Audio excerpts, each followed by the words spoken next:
মাঝে মাঝে মনে হয় মনকে আমার থেকে আলাদা করে রেখেছি,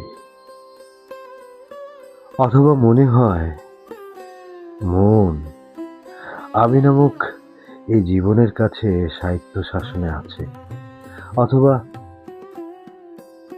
ওকে আমি সাহিত্য শাসনে স্বাধীন করে রেখেছি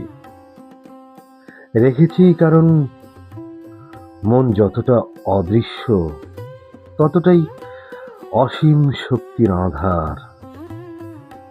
একে বহন করাটা এখন ক্লান্তিকর। তার চাইতে এই ভালো, এই চিরন্তন এবং অদ্ভুত মনটার ওজন বহন করতে হচ্ছে না। কি চমৎকার!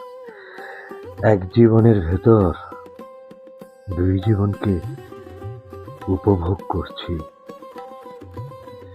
মন কোথায় কোথায় ভ্রমণ করছে, আর আমি বাঁচি মনহীন, অথবা কখনো কখনো মনের আবেশ ভরা রোদ বৃষ্টির আলো ছায়ায়।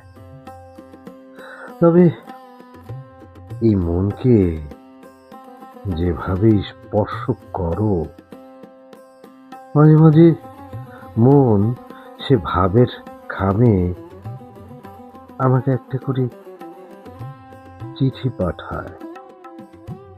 সে চিঠি মাঝে মাঝে পড়ি, আবার কখনো কখনো পড়িও না। মাঝে মাঝে মনই আমাকে বলে, তুই বড় বেরসুখ হয়ে পড়েছিস। আমি এর কোনো উত্তর দিই না, দিতে পারি না, অথবা এর উত্তর হয়তো আমার জানা নেই। অথচ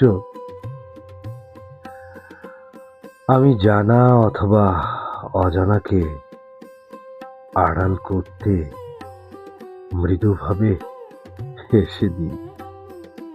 আশ্চর্য, মনটা এতে এক বিন্দু উত্তেজিত হয় না।